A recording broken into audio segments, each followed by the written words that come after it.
జనపలుకు channel కు స్వాగతం. నేను లాలిత్య. నేటి ముఖ్యాంశాలు చూద్దాం. కేజీబీవీ ఫలితాల్లో ఏపీకి జాతీయ స్థాయిలో గుర్తింపు. తిరుమల లడ్డు అంశంపై సభలో వెల్లడి. మంత్రి నారా లోకేష్. రాజమండ్రిలో కల్తీ పాల విషాదం. 4 మృతి. కాలనీల్లో కలకలం. ఆదిలాబాద్లో బ్రిడ్జిపై నుండి వాగులో పడిన ఆర్టీసీ బస్సు. 5గురికి గాయాలు. గోదావరి జలాలపై అసెంబ్లీలో సమగ్ర చర్చకు సీఎం రేవంత్ పిలుపు.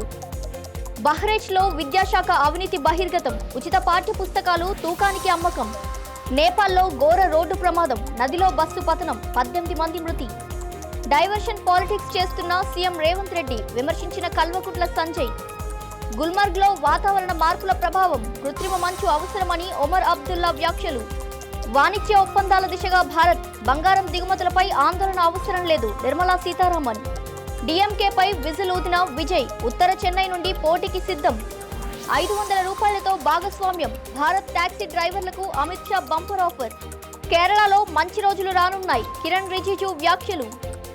కుంభమేళా సన్నాహాలు వేగవంతం. కేంద్ర సహకారం అవసరం. పుష్కర్ సింగ్ ధామి.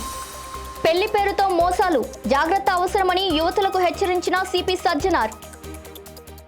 ఏపీ అమరావతిలో అసెంబ్లీలో రాష్ట్ర మానవ వనరుల అభివృద్ధి మంత్రి నారా లోకేష్ కీలక ప్రకటనలు చేశారు.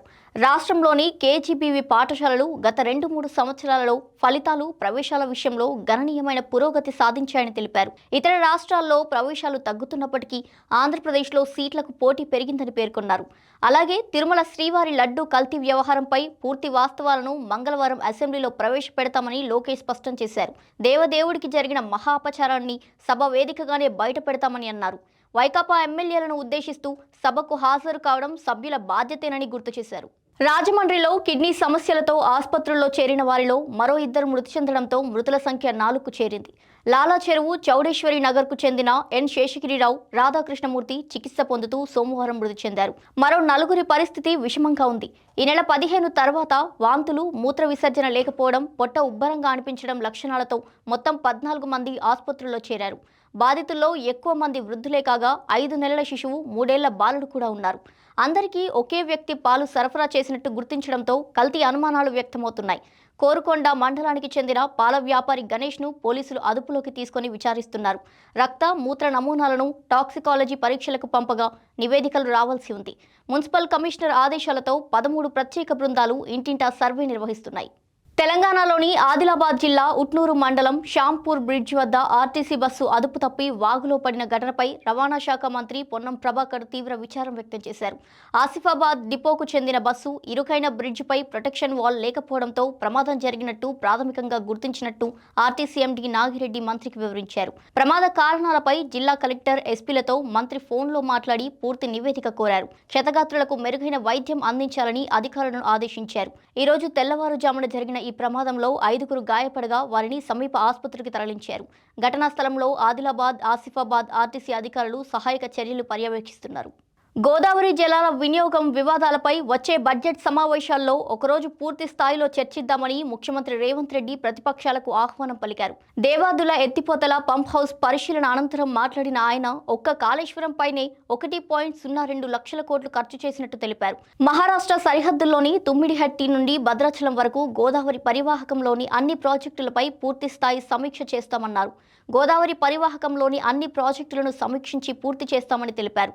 రాష్ట్రంపై 8,11,000 కోట్ల రూపాయల అప్పుల భారం ఉన్నప్పటికీ దేవాదుల అంచనాలను 18,500 కోట్ల రూపాయలకు సవరించి 2 ఏళ్లలో పూర్తి చేయాలని లక్ష్యంగా పెట్టుకున్నట్టు తెలిపారు. నీటిపారుదల శాఖ మంత్రి ఉత్తమ్ కుమార్ రెడ్డి జూన్ 2 నాటికి భూసేకరణ పూర్తి చేసి 2027 డిసెంబర్ నాటికి 5,50,000 ఎకరాలకు సాగునీరు అందిస్తామని ప్రకటించారు. ఉత్తరప్రదేశ్లోని బహ్రెచ్లో విద్యాశాఖలో ఘోర అవినీతి వెలుగు చూసింది.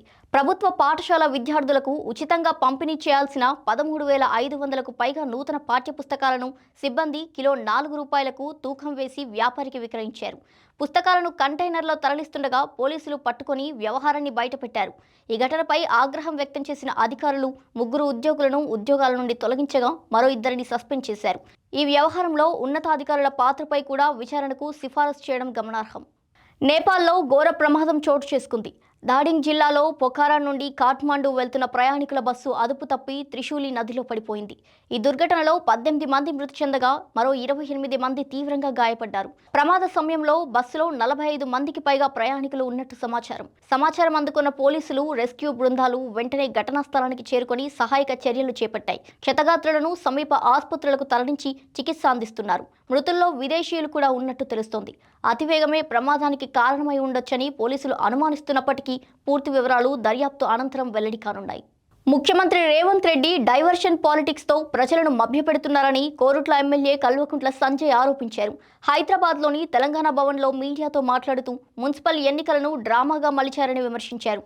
ఫోన్ ట్యాపింగ్ కేసు పేరుతో సిట్ నోటీసులు ఇచ్చి రాజకీయ నాటకాలకు తెరలేపారని, దావోస్ పర్యటనను విహారయాత్రగా మార్చి పెట్టుబడుల వివరాలను వెల్లడించలేదని ఆరోపించారు. తెలంగాణ జాతిపిత కేసీఆర్కు నోటీసులు ఇవ్వడం ప్రజల దృష్టి మళ్లించడమేనని మండిపడ్డారు. కాళేశ్వరం ప్రాజెక్టు తెలంగాణకు శ్రీరామ రక్ష అని, దానిని మరమ్మతు చేయాల్సిందేనని పేర్కొన్నారు.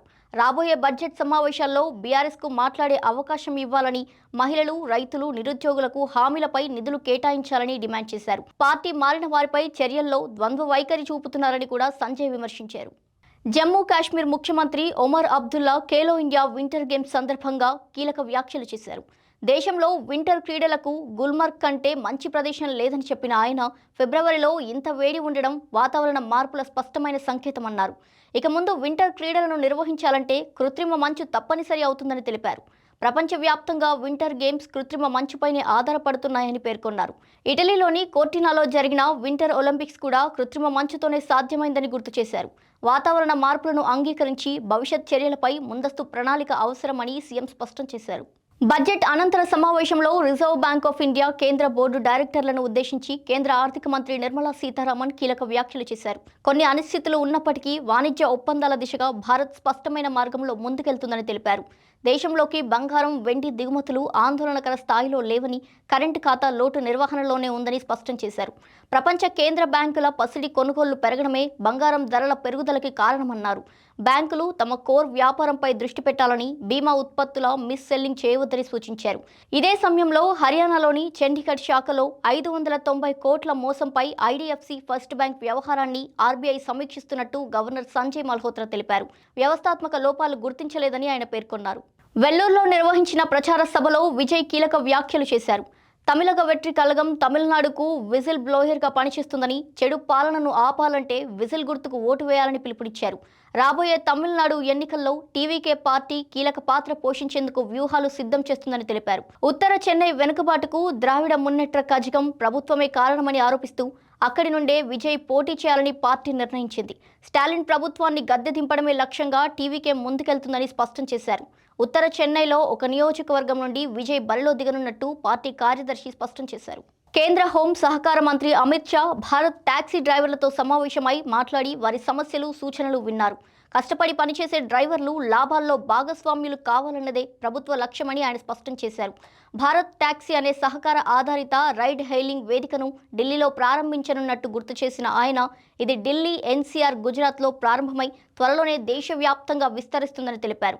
కేవలం 500 రూపాయల పెట్టుబడితో యజమానులుగా మారవచ్చని, 3 సంవత్సరాల తర్వాత లాభాల్లో 20% మూలధనంగా, మిగతా 80% కిలోమీటర్ల ఆధారంగా డ్రైవర్ల ఖాతాల్లో జమ అవుతుందని వెల్లడించారు. ఊబర్, ఓలా వంటి ప్రైవేట్ సంస్థలకు ప్రత్యామ్నాయంగా జీరో కమిషన్, సర్జ్ ఫ్రీ విధానంతో భారత్ టాక్సీ పనిచేస్తుందని తెలిపారు. సహకార సూత్రాలపై నడిచే ఈ వేదిక డ్రైవర్లను శక్తివంతం చేస్తుందని, పారదర్శకతకు ప్రాధాన్యమిస్తుందని అమిత్ షా భరోసా ఇచ్చారు. ఎర్నాకులంలోని కొచ్చిలో కొత్త ఎన్డీఏ ప్రాంతీయ ఎన్నికల కార్యాలయాన్ని ప్రారంభించిన అనంతరం కేంద్ర మంత్రి కిరణ్ రిజిజు కీలక వ్యాఖ్యలు చేశారు. కేరళకు అభివృద్ధిని తదుపరి స్థాయికి తీసుకెళ్లగల మంచి ప్రభుత్వం కొరవడిందని ఆయన పేర్కొన్నారు. కేంద్రంలో ప్రధాని నరేంద్ర మోదీ చేపట్టిన పథకాల ప్రభావం దేశవ్యాప్తంగా కనిపిస్తున్నప్పటికీ కేరళలో మాత్రం అనుకూల రాష్ట్ర ప్రభుత్వం లేకపోవడంతో ప్రజలకు పూర్తి స్థాయిలో లాభాలు అందడం లేదని విమర్శించారు. నేషనల్ డెమోక్రటిక్ అలయన్స్ ఏకమై పనిచేస్తుందని, ఇది కేరళలో కొత్త ఆరంభమని రిజిజు తెలిపారు. త్వరలో కేరళ ప్రజలకు మంచి రోజులు రానున్నాయని ఆయన విశ్వాసం వ్యక్తం చేశారు. డెహ్రాడూన్లో ఉత్తరాఖండ్ ముఖ్యమంత్రి పుష్కర్ సింగ్ ధామీ రాష్ట్రంలో జరుగుతున్న అభివృద్ధి కార్యక్రమాలను వివరించారు. రాష్ట్రంలో తాగునీటి సరఫరా పథకాలు జల్ జీవన్ మిషన్ కు సంబంధించిన పనులు కొనసాగుతున్నాయని తెలిపారు. నమామి గంగే పథకం కింద గంగానది పరిరక్షణకు సంబంధించిన పనులు జరుగుతున్నాయని, అనేక మురుగునీటి శుద్ధి కేంద్రాల ద్వారా శుద్ధి చేసిన నీటిని గంగా నదిలోకి విడుదల చేస్తామని వెల్లడించారు. రాబోయే కుంభమేళా కోసం సన్నాహాలు వేగంగా కొనసాగుతున్నాయని, ఇది విస్తృత స్థాయిలో నిర్వహిస్తున్నందున కేంద్ర ప్రభుత్వంలోని మినిస్ట్రీ ఆఫ్ జల్ శక్తి కీలక పాత్ర పోషిస్తుందని తెలిపారు. అవసరమైన అంశాలపై ఇప్పటికే కేంద్రానికి తన అభ్యర్థనలు తెలియజేశామని, వీటిని అత్యవసరంగా పరిష్కరించాలని ఆయన కోరారు. హైదరాబాద్లో పెళ్లి పేరుతో జరుగుతున్న మోసాలపై నగర పోలీస్ కమిషనర్ సజ్జనార్ కీలక హెచ్చరిక జారీ చేశారు. ఎక్స్ వేదికగా ట్వీట్ చేస్తూ, ప్రేమ పేరుతోనే కాకుండా పెద్దలు కుదిర్చిన సంబంధాల్లో కూడా యువతులను మోసం చేసే ఘటనలు పెరుగుతున్నాయని తెలిపారు.